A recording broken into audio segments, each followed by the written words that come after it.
Welcome in, everybody. Welcome into Red, White, and Bills. This is going to be the pregame show. Indianapolis Colts versus Buffalo Bills. This is actually a 2020 playoff rematch. Back played in Buffalo. You know, it was a very good game. It was the first time we won a playoff game in 25 years, so that's why it was absolutely amazing. But anyway, this is 2021, and as we know, last year doesn't matter. 2 years ago doesn't matter. All that matters is this year. And right now, the Colts are a very hot team. They started off 1-4, and they're 5-5 right now. You know, they're playing with a new quarterback. You know, he has to get time to get into the groove with the new system. You know, they started off 1-4, and now they're on a hot streak.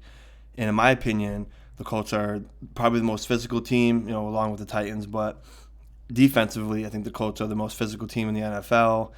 You know, they forced 11 fumbles and recovered them all. They're very aggressive, and it's going to be a dogfight. So if we want to win, we got to be more physical, bottom line. There's a couple of players on offense that I think are people to look out for. I mean, of course there's more, but I'm going to stick with three today. Start off with the most obvious one is Jonathan Taylor, the running back, who's now the best running back in the NFL now that King Henry's hurt. He's got 937 rushing yards, 9 rushing touchdowns for 5.8 yards a carry, along with 29 catches for 303 receiving yards and a touchdown. So he's a huge part of their offense. He's an electric player. He's absolutely amazing. He's quick. He's strong. He can break tackles. He's got over almost 500 yards of his rushing yards were after contact. So you have to bring this guy down or he's going to make you pay. And then you got second-year wide receiver Michael Pittman, 55 catches, 729 yards, and 5 touchdowns. He'll probably be lined up with Tre'Davious White for most of the time. But he's actually a physical mismatch for all of our corners because he's big and tall, and our corners are short. So physically, it's a mismatch. But I'm confident that our corners can lock him up and not get him to 0 catches, but to keep him minimalized throughout the game. And then lastly, I got Carson Wentz. I bring up Carson. I don't usually like to use quarterbacks in this because they got to be your key player, to win a game, but considering how he finished off in Philly, not on a good note. He rode in high, had a couple of good seasons, and he got hurt. And then the last couple of years, he just didn't play well in Philly. But now he, 17 touchdowns and only 3 interceptions. He's back with Frank Reich, who he played his best season under in Philly. And as soon as he got started with the offense, it was slow moving, and you have to get a groove with certain players. And now you can tell that he's actually starting to gel with them quite well. So he's a guy you got to look for. But he has a lot of turnover where he plays, and a couple of his interceptions were like, wow, what are you doing? So, you got to keep an eye out for that as well. Move on to the defensive side of the ball for the Colts. You got DeForest Buckner, huge, aggressive defensive tackle. He's got 6 sacks, 27 solo tackles, and 37 pressures.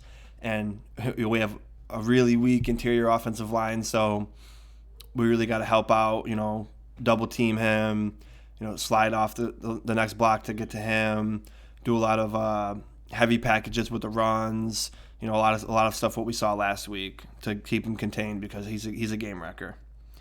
And then you go to the linebacking core, you got Darius Leonard, 2 interceptions and 4 forced fumbles, and I've seen some of these forced fumbles. I've watched the Colts a couple times, and that's exactly what he's going for. Like Micah Hyde said, you're always trying to make the tackle, but you're going for that ball.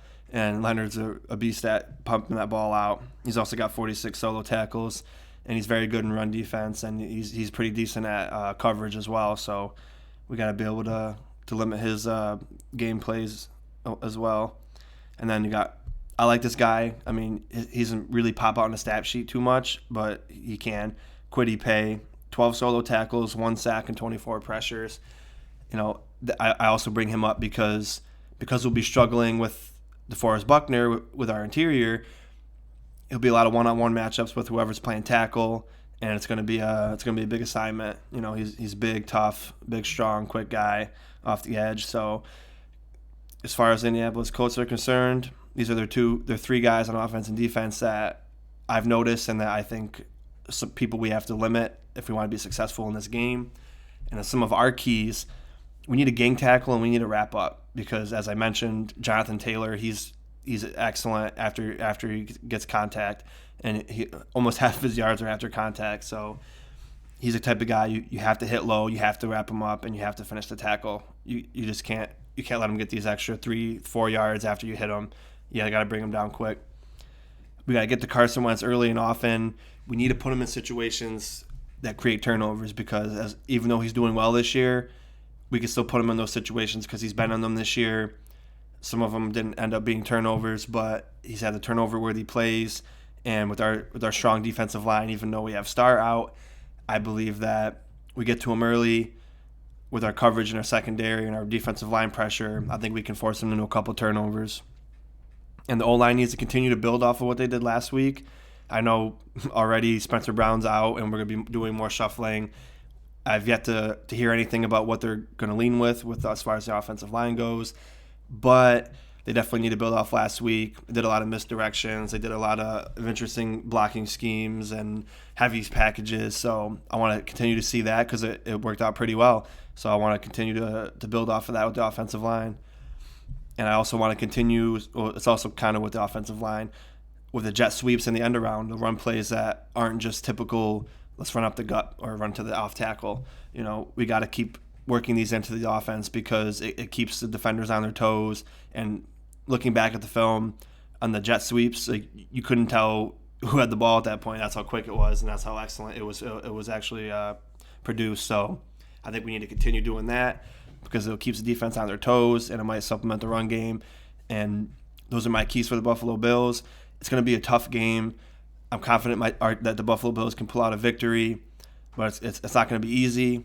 We're still Tremaine Edmonds is questionable to play, and Star's more than likely out because of the COVID restrictions. And again, I don't know if he was vaccinated or not. People are saying he's unvaccinated. So if he is unvaccinated, he'll definitely be out for this game. So that's two of our big run stuffers. But even with them out, I'm still confident that we can stop the run. You're not going to be able to completely shut down Jonathan Taylor, but I think we can keep him under 100 yards, and he might get in the end zone a time or two. But overall, I think that if we hang on to these keys and we monitor these players and we try to limit them, because I don't think you can stop all of them completely, then I think the Bills will be successful. Let me know what you guys think in the comments. Drop a like, share the video, and you can subscribe if you enjoy the content. Keep up to date with the pre-post games and anything in between for Buffalo Bills. I appreciate all your support, guys. Until next time, go Bills.